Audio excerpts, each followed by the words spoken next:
हमें नहीं छोड़ पाएंगे। और यही कारण होता है कि हम हमेशा जिन धर्म से बहुत दूर हैं, फिर अपने आप के आगे धर्मात्मा लगाते हो और धर्म के बारे में कुछ भी समझ में नहीं आता, धर्म के बारे में कुछ भी धारण करने की सामर्थ्य ना समझ करके, ना कहीं धर्म को समझे, ना धर्म को धारण किए, और ना ही धर्मात्मा कहने के लिए लगाना पड़ता है। अब आपको समझ में आता है जब दूसरों के सामने के सम्मान, अरे पला पला चंद जी धर्मात्मा है। धर्मात्मा की परिभाषा क्या है? हाँ, धर्मात्मा की परिभाषा क्या है? धर्मात्मा की परिभाषा वो है जो धर्म को धारण करे, धर्म को जाने। खाली मात्र नॉलेज इकट्ठी करने से काम नहीं चलेगा। तुम समझते हो हमने नॉलेज इकट्ठी कर ली। एक घटना याद आई मुझे। एक बार माता पिता ने अपने चारों बच्चों को पढ़ने के लिए गुरुकुल भेजा, और जब गुरुकुल भेजा तो गुरुकुल भेजते समय बच्चों से कहा था कि सत्य को जान करके आना, सत्य को जान करके आना, सत्य की जाने बगैर लौट करके नहीं आना। बच्चे तो बच्चे, तुम भी भेज देते हो, तुम पढ़ने के लिए बच्चों को बाहर भेजते हो, और तुम बाहर भेजते हो तो बच्चों से एक काम कह डिग्री लेकर के आना, और डिग्री लेकर के आना यानी नौकरी करने की डिग्री लेकर के आना। तुम भी भेज देते हो, तो उन्होंने भी भेजा करते थे। पूर्व काल की व्यवस्था थी। उन्होंने कहा ठीक, सत्य को जानने की जब बात लगी तो उन्होंने कहा ठीक भाई, कोई बात नहीं, हम जान लेंगे। वो ऐसी कौन सी बड़ी बात है? 1 साल 2 साल 3 4 साल 10 साल 12 साल लग गए सत्य को जानने में। और सत्य को जानने में जब 12 साल लग गए, और 12 साल बीत जाने के बाद में होता क्या है, बच्चों ने कहा अब तो जान लिया, चलो चलते हैं।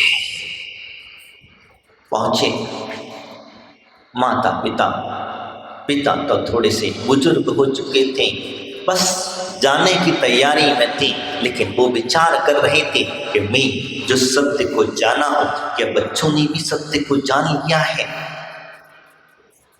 बस ये आ जाए, बता दे यहाँ हमने सत्य को जान लिया है, समझ लिया है, सत्य की परिभाषा को जान लिया है, तो मेरे लिए शांति मिलेगी। तो फिर मैं समझ पाऊंगा कि हाँ, वास्तविकता सत्य जाना। पहले लड़के से पूछा, पिता ने बताओ सत्य की परिभाषा। तो सत्य की परिभाषा उसने क्या बताया? जितने भी उसने सूत्र पढ़े थे, सत्य के नाम से जितने भी सूत्र उसने पढ़े थे, वो सारे सूत्रों को उसने परिभाषा के रूप में रट करके बता दिया, कह दिया पिताजी ये है सत्य। बोले ये तो रटा रटाया सत्य है, उसको कैंसिल कर दिया। दूसरे बेटे से पूछा गया, तुम बताओ सत्य होता क्या है? तो जितनी भी शास्त्रों के अंदर में सुविचार रूपी, सत्य रूपी सुविचार थी, उसने वो सुना दिए। तो बोले ये तो क्या है? दूसरों के विचार है। तीसरे से पूछा, तीसरे से जब पूछा गया तो तीसरे ने क्या करा? अपने धर्म के अनुसार जो है, उसने उस धर्म के अनुसार जितने शास्त्र थे, उन शास्त्रों में जो सत्य के बारे की परिभाषा लिखी हुई थी, वो सत्य की परिभाषा उसने बता दी। तीनों के तीनों ने देखा, शास्त्रों के अनुसार शास्त्र पुस्तकों में जो लिखा था वो सत्य बता दिया, लेकिन सत्य तो कुछ और ही है।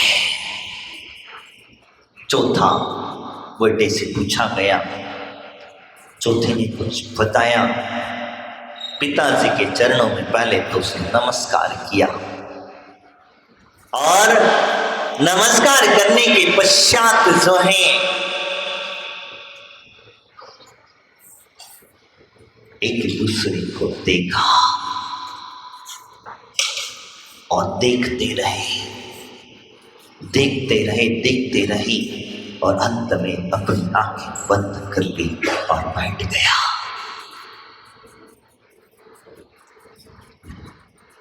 तब पिता कहते, शाबाश मेरे बेटे, तूने मेरा नाम रोशन कर दिया, क्योंकि सत्य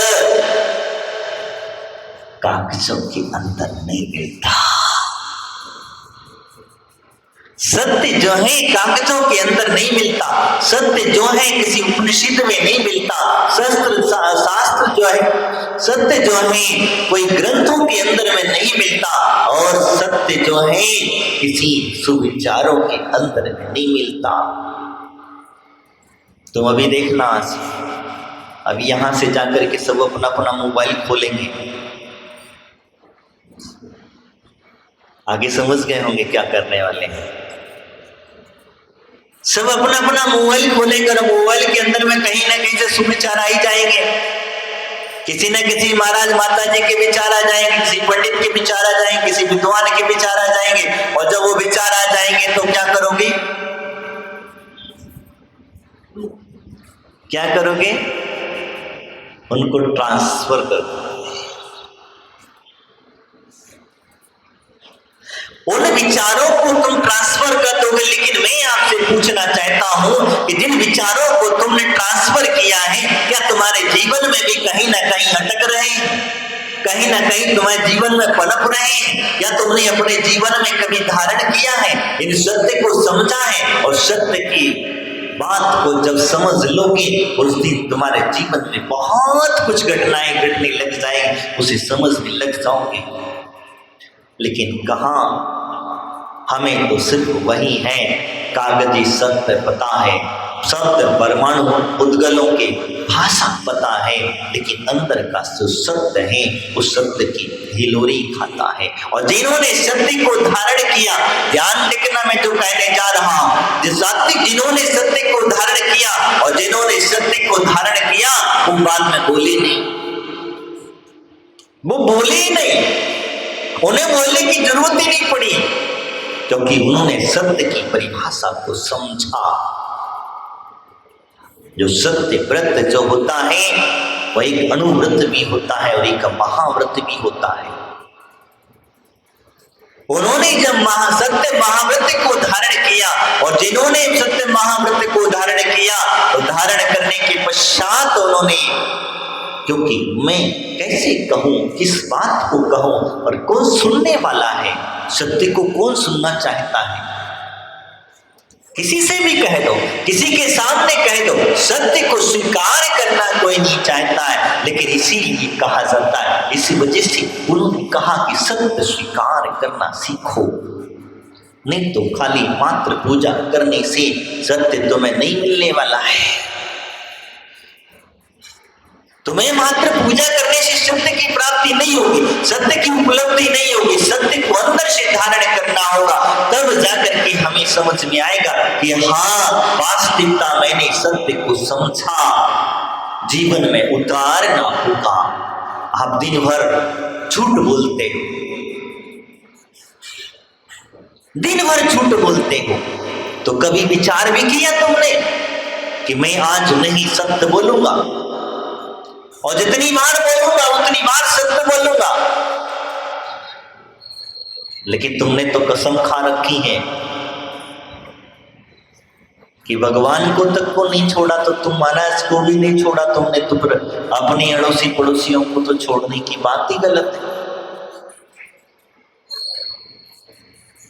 तो सत्य बोलना जरूर, लेकिन सत्य बोलते समय ऐसा सत्य ना बोलना कि जिससे किसी को चुभ जाए। ऐसा भी सत्य नहीं बोलना कि जिससे किसी व्यक्ति को चुभ जाए, किसी को परेशानी में डाल दे। चुभ जाए मतलब अंदर हृदय को घात कर जाए, ऐसा भी सत्य नहीं बोलना। एक बार एक घटना सुनी थी, शेर ने जंगल में निकल आया, और निकल आया तो जब श्रावक के ऊपर श्रावक था, एक वहां किसान था, वो किसान ने देखा तो शेर बेचारा कहरा रहा था। क्या कर रहा? तकलीफ थी उसे, पीड़ा थी। किसान समझ गया ये आक्रमण नहीं करेगा, ये शेर जो है आक्रमण नहीं करेगा, ये विश्वासघाती नहीं है, क्योंकि इसकी जो आवाज है इससे पता चल रहा है इसको कहीं ना कहीं कोई पीड़ा है। इस वजह से उसने कहा ठीक। जाकर के देखा तो उसके पैर में एक कांटा चुभा हुआ था। जब कांटा चुभा हुआ था तो कांटे को निकालने के लिए अब क्या करें? किसान एक तरफ से डर भी रहा था और एक तरफ से उसको कांटा, शेर ने अपना पैर आगे कर दिया कि कांटा निकाल दे, कोई उपकारी है। उसने कहा ठीक। उपकारी था और उपकार की वजह से होता ये है कि उसने कांटा निकाल दिया। अब किसान में और शेर में दोस्ती हो गई। संभव है? नहीं है। क्यों नहीं है? क्यों नहीं है बताओ? क्यों नहीं है? तुम कहोगे वो हिंसक प्राणी है। अरे उसको भी तो बेचारे का दिल है कि नहीं है? नहीं है। मन है कि नहीं उसको? मन है कि नहीं है? है। उसको भी मन है। तुम्हारी भावनाओं को समझ सकता है। मैंने आपको बीच में घटना बताई थी चारित्र चक्रवर्ती शांति सागर जी की, साक्षात वो तो हम लोग तो ग्रंथों में पढ़ते हैं, ये तो जीवंत घटना 60-65 साल 70 साल पुरानी घटना है, कोई ज्यादा पुरानी घटना नहीं है। और चारित्र चक्रवर्ती शांति सागर जी महाराज के समक्ष जब वो हिंसक प्राणी भी अपनी करुणा में आंसू धारा छोड़ करके चला जा सकता है, वो उनके सामने जब प्रणाम करके जा सकता है, उन्हें नमस्कार करके जा सकता है, तो क्या मनुष्य में और शेर में दोस्ती नहीं हो सकती?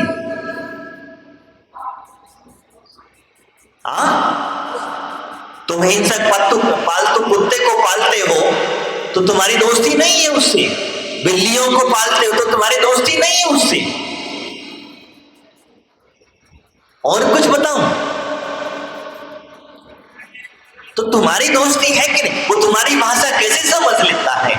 वो तुम्हें आते ही कैसे तुम्हारे पास में आ जाता है और तुम्हें कैसे समझ लेता है कि नहीं ये मेरा मालिक है, मेरा रखवाला है, मेरा रक्षक है? वो इस प्रकार से उनके अंदर में दोस्ती हो सकती है कि नहीं हो सकती है? हो सकता है कोई पूर्व भव का प्रेम रहा होगा,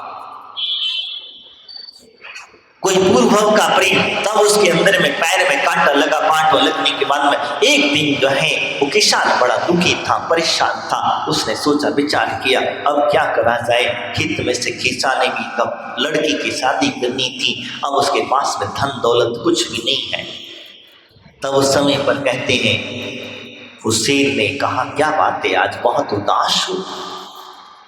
तब उसने कहा कि उदास इसलिए हूँ, बच्चे की संबंध करना है, शादी करना है और मेरे पास धन भी नहीं है, कैसे काम चले? तो देखो कांटा निकालने का उपकार, दोस्ती जिसे कहा जाता है, मित्रता जिसकी कही जाती है, उसने कहा चलो मेरे साथ आओ। उसे लेकर के अपनी गुफा में लेकर के चला गया और जब गुफा में ले जा करके गया तो वहां तो गज नुक्ता मोती यानी बहुत सारा सामान पड़ा हुआ था। ले जाओ जितना चाहिए उतना और अपनी बिटिया की शादी करो, बढ़िया धूमधाम से करो। तब उसने कह दिया ठीक है, आपको भी मेरी बेटी की शादी में आना है, मजा देखना, अभी तुम बड़े मतलबी हो। अब उसे कहा तुमको कल अपनी बेटी, मेरी बेटी की शादी में आना है। बोले ठीक, बिल्कुल, क्यों नहीं आऊंगा, आप तो मेरे मित्र हैं और बिटिया की शादी में आशीर्वाद देने के लिए मैं जरूर आऊंगा। संयोग बस देखिए वो शेर पहुंच जाता है कहां? शादी में पहुंच जाता है। और जैसे ही पहुंचने के पश्चात देखिए अब वो लोग डरने लगे, कहीं ऐसा ना हो कि खा जाए। लोग डरने लगे तो परेशान थे।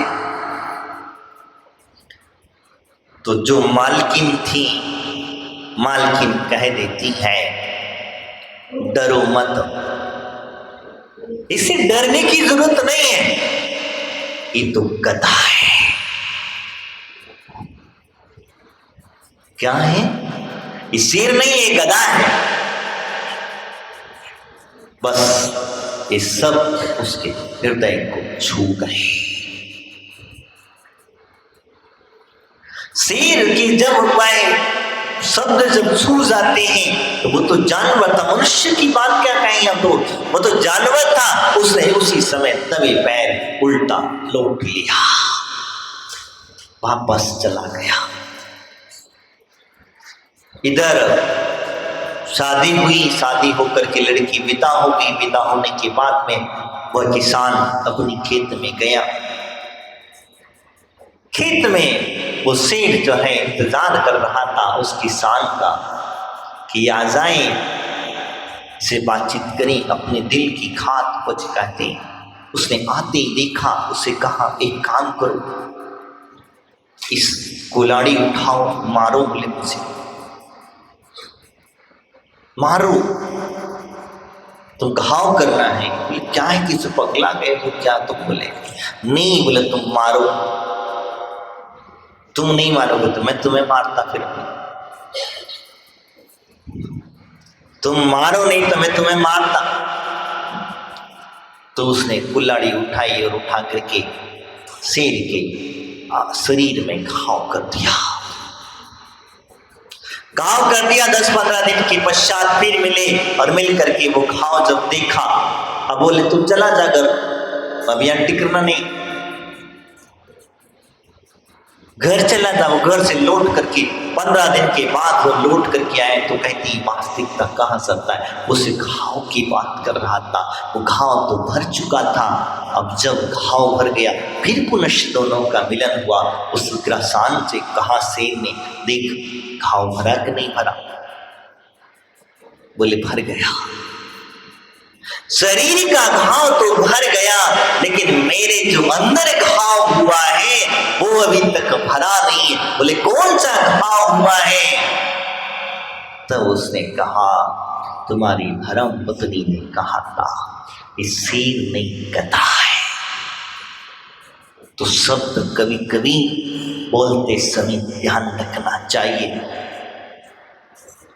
कभी कभी बोलते समय हमें बहुत कुछ अच्छी तरीके से सोच समझ करके हमें भाव रख करके हमें उच्चारण करना चाहिए। अगर हमारे उच्चारण में गलती हो जाती है तो ध्यान रखना अर्थ का अनर्थ हो जाता है, और जब अर्थ का अनर्थ हो जाता है तो फिर ध्यान रखना तुम्हारे अंदर में विवाद में भाव बिगड़ जाते हैं। इसी वजह से कहा सकता है तो हमारे आचार्य भगवंत कहते हैं कि वास्तविकता बोली ऐसी बोलिए, बोली ऐसी बोलिए जामे क्या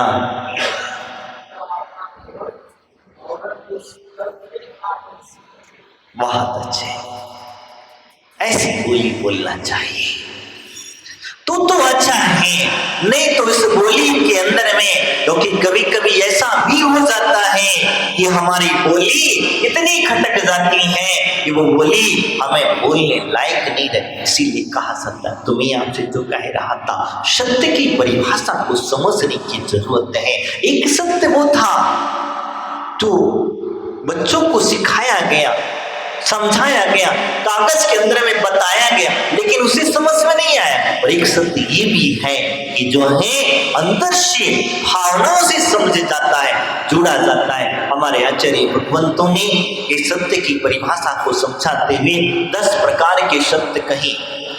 कितने? 10 प्रकार के सत्य कहे हैं, और इन 10 प्रकार के सत्यों को घटित किया जाता है, तब जाकर के हम सत्य की परिभाषा को समझते हैं। इन शास्त्रों में मत खोजते बैठना, नहीं तो शास्त्र तुम्हें मिलने वाला नहीं है। पहला सत्य कहा जनपद सत्य।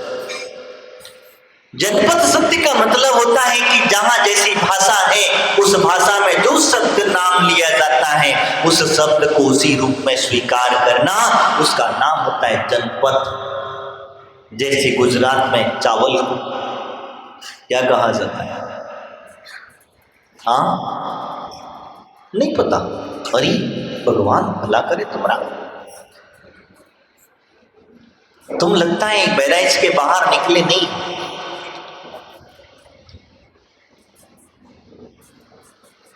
हाँ, ऐसा लगता है मुझे। गुजरात में भात को जो है कहा गया, जनपद सब गुजरात में भात के लिए चोखा, भात कहते हैं, सॉरी चावल को भात कहते हैं। किसको? चावल को क्या कहते हैं? वहां भात कहा जाता है। क्यों कहते हैं भात? भात हमारे एक एमपी में जो है, जब किसी के लड़का लड़की का संबंध हो जाता है तो मामा पक्ष से जो आता है, मामा पक्ष से जो आता है उसको भात कहते हैं। अब जहां देखो भात किसका, तो ये कुछ शब्द ऐसे हैं जहां प्रचलित में होते हैं, तो इसी प्रकार से उसके लिए कहा जाता है। संस्कृत के अंदर में भी उसको अनूद कहती हैं, ओदन कहते हैं, मराठी में तंदुल कहते हैं, अंग्रेजी में राइस कहते हैं, तमिल में सदम कहते हैं, और अलग अलग जैसे जैसे भाषाएं हैं वैसे वैसे उस तरीके से नाम, ऐसे कई जैसी चीजें एक उदाहरण के तौर पर आपके लिए बताया गया। तो ऐसे भी नामों का उच्चारण किया जाता है। वैसे चीज वस्तु है, उन वस्तुओं को, लेकिन उसे हमें सत्य के रूप में स्वीकार करना पड़ेगा। एक बार हम कर्नाटक चले गए थे, हमारी दीक्षा हुई नहीं थी, तो दीक्षा जब हुई नहीं तो हमने नमक मांगा, और नमक जैसे ही मांगा तो उस अंदर से एक आवाज आई, मीठ लेकर क्या। मैंने कहा यार हम घबरा गए। मैंने कहा मीठ का मतलब क्या? मीठ का मतलब आप समझ गए होंगे। तो मैंने कहा भैया दादा हमें ना खिला, हम तो त्यागी व्रती आदमी है। मैंने कहा हमारा धर्म भ्रष्ट मत करो। मैंने कहा हम बड़े घबराए, उसने कहा हमारा धर्म भ्रष्ट ना करो। मैंने कहा हम लोग पता नहीं, तो हम पहली बार गए थे, और पहली बार जब उससे संपर्क है तो उन्हें कहा भैया जी सर घबराओ मत, बोले इस नमक को मीठ कहा जाता है। तो मैंने कहा ठीक, शांति मिली। तो कभी कभी कुछ ऐसे शब्द जहां मिल जाते, तो जहां जैसी परंपरा में जिस प्रकार के शब्दों का उच्चारण किया जाता है, उन शब्दों को स्वीकार करना, जिसका नाम है जनपद सत्य। समझ रहे? दूसरा कहते हैं स्थापना सत्य। स्थापना शब्द का मतलब होता है जैसे पाषाण की खंड की प्रतिमा के अंदर में तुम तीर्थंकर भगवान का स्थापना कर देते हो, भगवान की स्थापना कर देते हो। क्या वो तीर्थंकर, मैंने फिर कहूंगा कि पाषाण खंड की प्रतिमा जो है, उस खंड पाषाण की प्रतिमा में या धातु की प्रतिमा में आप भगवान की स्थापना करते हो, करते हो कि नहीं करते? वो वैसे तो देखा जाए तो क्या है, जब तक उसके अंदर में तुम स्थापना नहीं करते हो तब तक उस प्रतिमा को कोई पूजा करेगा, पूजेगा? क्यों नहीं पूजते हो? क्योंकि हम पाषाण को या धातु को नमस्कार नहीं करते। करते क्या? करते करते पक्का बताओ, ईमानदारी से बताओ, करते क्या? करते क्या? नहीं करते। तो जब नहीं करते तो फिर हम लोग जो है, एक बात में बात बुरा मत मानना, जो कलश रहता है, शांति धारा का कलश रहता है, उसे हम अपने माथे पर क्यों लगाते हैं?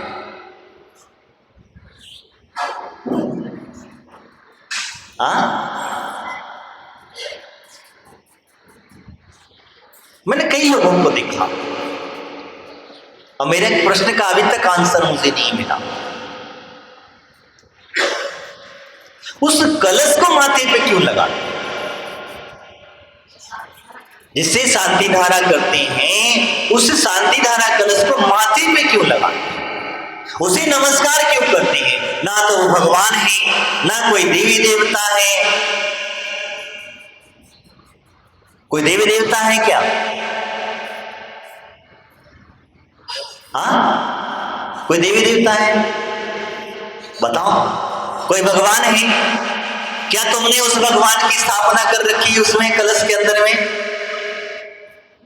तब भी हम मान लें कि चलो भाई, हमने कलश के अंदर में हमने भगवान की स्थापना कर ली,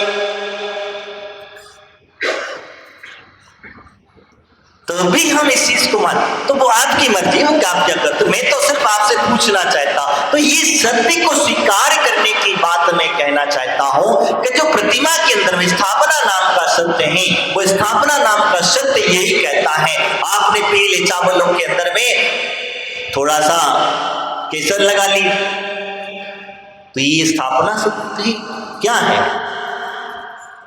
आपने चरु को पीला कर लिया, दीपक बना दिया, चरु बना करके नैवेद्य बना लिया,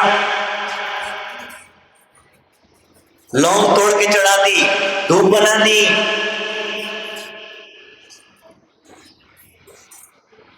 तो कहीं ना कहीं किसी न किसी प्रकार से हमारे अंदर में जिस स्थापना के लिए हम लोग कहा जाता है, तो हमें इन स्थापना नाम के सत्य को स्वीकार करना जाता है। इसीलिए मैं आपसे कह रहा हूं, तो जिनके अंदर में स्थापना ही नहीं है उन्हें हम नमस्कार आदि करते हैं। तो जिस प्रकार से हम लोग कहा जाता है, अब आपके यहाँ फोटो के अंदर में कोई सूर्य मंत्र नहीं दिया जाता है, उसके अंदर में कभी कोई भगवान स्थापित किए नहीं जाते हैं, और जब तक भगवान उनकी स्थापना उसके अंदर में नहीं होती है, तो हम उस फोटो को नमस्कार करना चाहिए या नहीं? बताओ, करना चाहिए कि नहीं?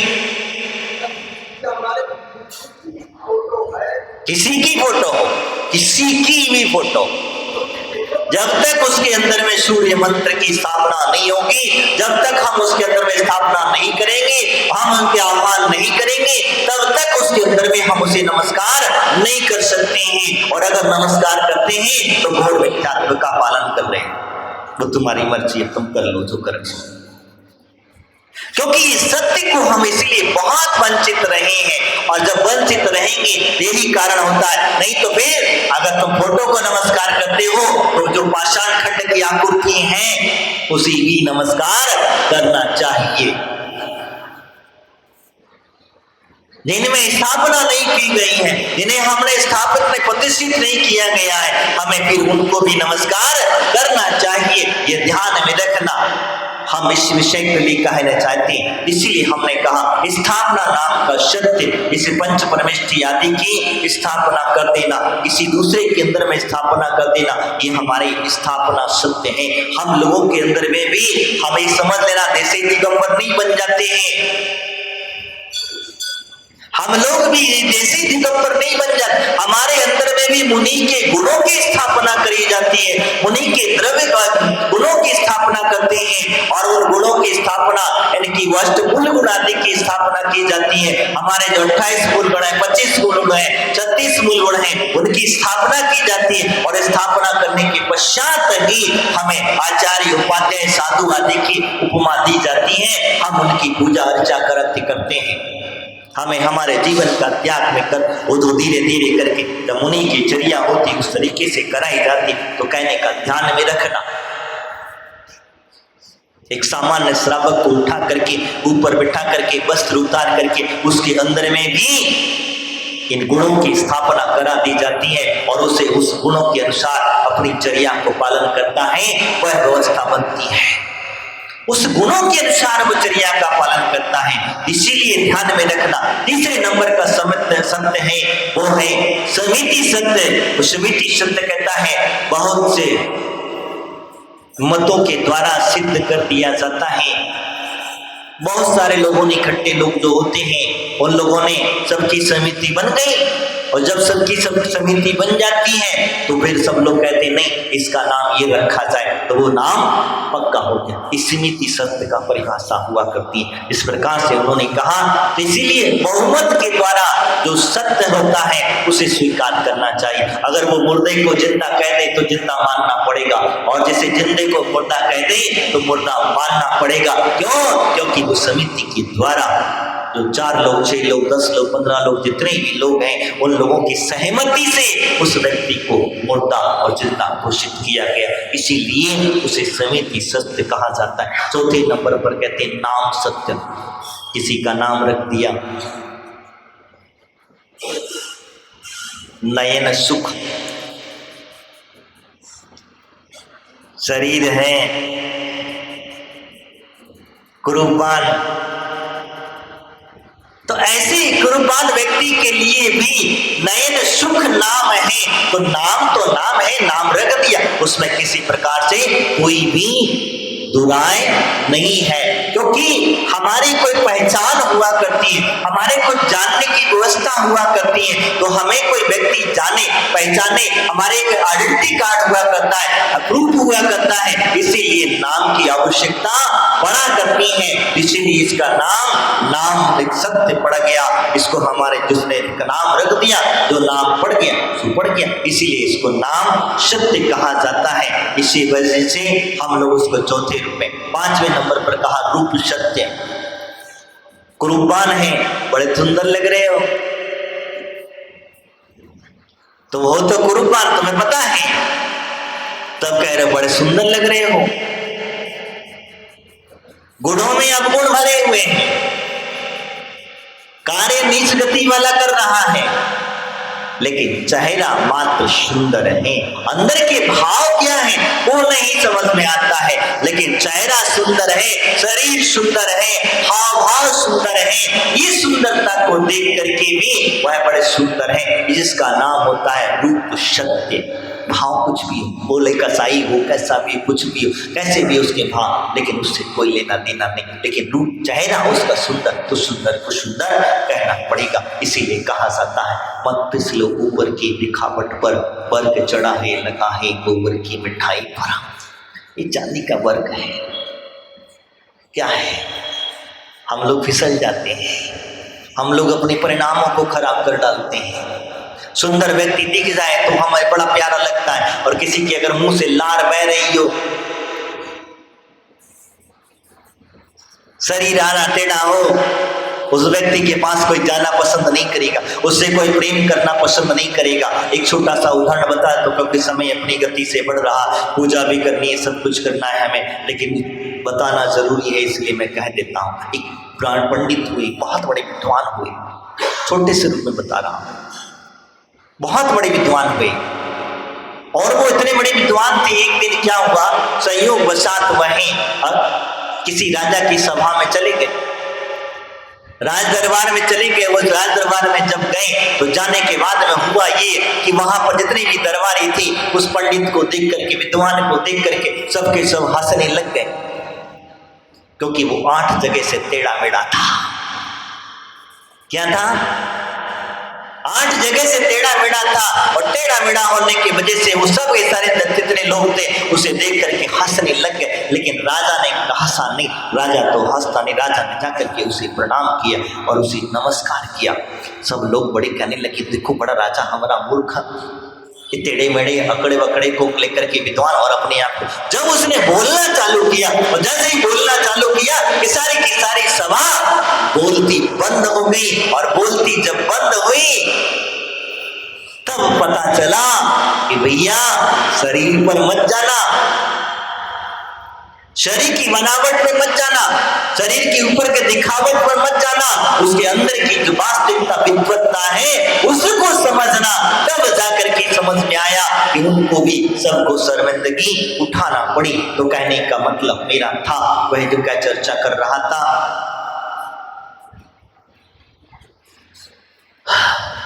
प्रतीति नाम के 6ठे नंबर की सत्य की वहीं कहता है, सॉरी रूप शक्ति की चर्चा कर रहा था। यानी रूप हमारा जो सत्य है वह रूप, पांचवा सत्य जो रूप सत्य है। रूप के चक्कर में हम लोग कभी कभी अंदर की व्यवस्थाओं को भूल जाते हैं, अंदर के ज्ञान को भूल जाते हैं, अपने अंदर के ज्ञान को भूल जाते हैं। छठे नंबर पर कहा प्रतीति सत्य। प्रतीति का मतलब होता है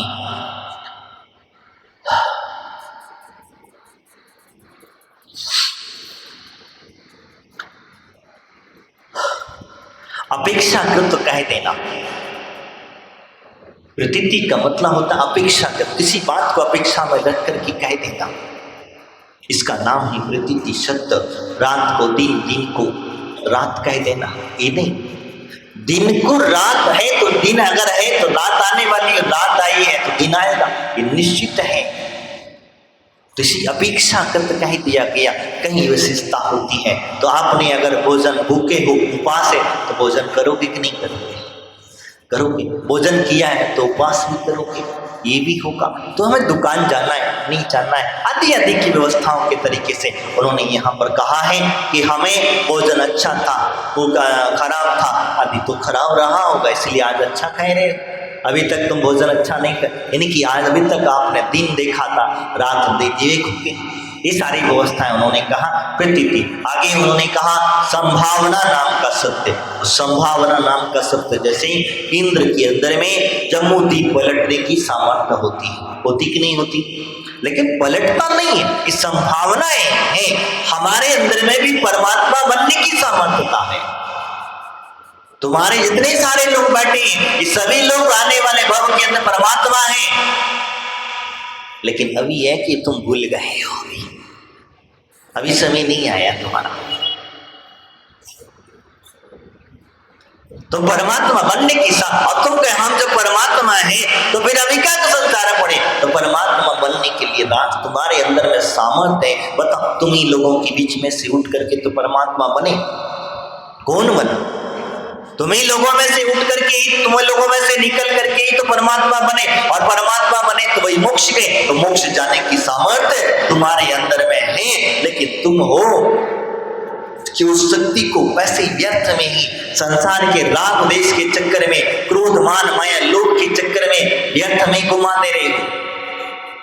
संसार के परिभ्रमण में लगा रहे, उस शक्ति को आप समझ नहीं पाए हैं। और जिस दिन तुम उस शक्ति को पहचान लोगे कि हाँ मैं मोक्ष जा सकता हूँ, मैं मुझे मोक्ष जाने की सामर्थ्य है, तो फिर उस दिन तुम इस संसार में भ्रमण करने की सामर्थ्यता को भूल जाएंगे। इसीलिए 8वें नंबर पर कहा सत्य, व्यवहार सत्य। व्यवहारिकता में प्रचलित हुआ करता है, उसे हम व्यवहार सत्य कहते हैं। जैसे कि 9 महीने तक पीड़ा सहन करती है बेचारी माता, 9 महीने तक पीड़ा सहन करती है माता, लेकिन बेटे को कहा जाता है फला फला चंद्र का सुपुत्र है। माता का नाम कोई नहीं लेता क्या? 9 महीने तक पीड़ा सहन करने के बाद कभी माता का नाम नहीं लगाया जाएगा। जब भी लगाया जाएगा तो पिता का नाम ही लगाया जाएगा कि फलाने चंद्र का सुपुत्र है। तो क्या फलाने चंद जी ने पैदा किया इसको? नहीं, लेकिन व्यवहारिक है तो व्यवहार को व्यवहार के रूप में स्वीकार किया जाता है, इसीलिए इसको व्यवहार सत्य का नाम से दिया। 9वें नंबर पर कहा भाव सत्य। भाव सत्य का मतलब होता है एक दूसरे के अभिप्राय को समझना। समझ में आ रहे? भाव सत्य जो होता है वो अभिप्राय को समझना चाहिए, एक दूसरे के भावों को समझना चाहिए। एक बार एक ऐसी घटना घटी, छोटी सी संक्षिप्त बता दूं आपके लिए। एक राजा था और राजा को सारी प्रकार की भाषाएं आती थी, और भाषाएं ऐसी आती थी कि जानवरों तक की भाषा उसे आती थी। जानवर के भाव क्या चल रहे हैं, जानवर के मन में क्या चल रहा है, ये सारी बातें आती थी। जब ये सब भाषाएं आती थी तो उसकी धर्मपत्नी जो थी, घरवाली जो थी, वो घरवाली पीछे पड़ गई, हमें बताओ हमें बताओ। वो जब कभी भी हंसता था, कभी आनंद मनाता था, कभी कुछ करता। वो क्यों? क्योंकि वो जितने जानवर देखता था, वो जानवरों के अंदर के जो भाव चलते थे उन भावों को पढ़ लिया करता था, और जब पढ़ लेता था तो उसके अंदर में बड़ा आनंदित होता था, बड़ा प्रेम जगता था। जान लिया था। अब एक दिन उसकी धर्मपत्नी उसके पीछे पड़ गई। तुम बताओ आखिर बात क्या है? तुम ऐसा कौन सा रहस्य है जो जानते हो? तुम कभी कभी अकेले ही हंसते रहते हो, कभी कभी अकेले ही मस्त होते रहते हो, तुम आखिर बात कारण क्या है? तो बोले नहीं मैं नहीं बता, क्योंकि उनके गुरु ने उसे वचन दिया था। उसके गुरु ने उससे कहा था कि जिस दिन तूने ये रहस्य बता दिया उसी दिन तो उसी समय से पत्थर का बन जाएगा। जिस दिन तूने रहस्य बता दिया उस दिन तो समझ लेना कि पत्थर का बन जाएगा। और जब पत्थर का बन जाएगा तो यही कारण था। तो एक दिन क्या हुआ, दोनों जन को नहीं माने।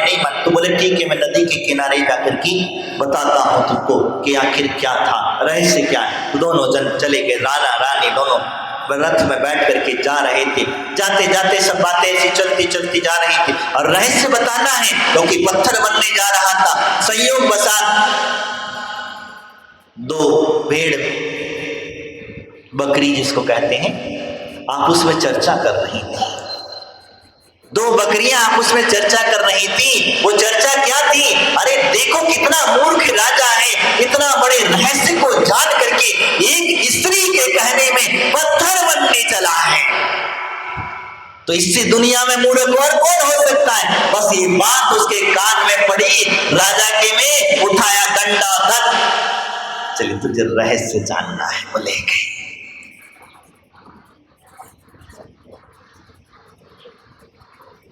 तो ऐसी भी घटनाएं घट जाती हैं। भाव शब्द की परिभाषा समझ में आती है। यही अपने जीवन में भावों को समझने की, संभालने की कोशिश करना, ये भाव शब्द होता है। अंतिम कहते हैं उपमा शब्द, किसी को माथे से दे देना। तुम्हारा चेहरा तो आज चांद के जैसा लग रहा है, तुम्हारा देश तो सूरज के जैसा नजर आ रहा है, आदि आदि जो है ये उपमाएं दे देना। ये हमारे लिए जो उपमा नाम का शब्द हुआ करता है, ये 10 प्रकार का शब्द है। इस शब्दों को पढ़ने से काम नहीं चलेगा, ध्यान रखना। इन शब्दों को पढ़ने से काम नहीं चलेगा। इन शब्दों को अपने जीवन में उतारने की आवश्यकता होगी। और जिस व्यक्ति ने अपने जीवन में इस सत्य को उतार लिया उसका जीवन समझ लेना कि आज आपने कौन सा धर्म, सत्य धर्म को अपना लिया। यानी कि आपने जिस दिन सत्य को अपना लिया और जिस अपने जीवन का कल्याण कर लिया। बहुत बार आपने पोजीशन पर बनाए, बहुत बार आपने सब कुछ किया, लेकिन हमारे जीवन में आज तक एक बार भी उस सत्य को नहीं स्वीकार कर पाए। और जिस दिन आपके जीवन में इस सत्य को स्वीकार कर लोगे उस दिन तुम्हारे जीवन का कल्याण हो जाएगा। ये धर्म है, ये धर्मों को धारण करना पड़ता है। ये धर्म है, ये मात्र कागजों के नहीं है, ये कोई खिलौने के नहीं है, ये कोई किसी को बताने के नहीं है। इनको जीवन में अपनाओगे तभी जीवन की उन्नति हो पाएगी और आत्मा की परमात्मा बन पाएगा। आज इतना ही। बोले महावीर भगवान की, आचार्य गुरुदेव सगजे महाराज की, राधसांग जिनवाणी माता की।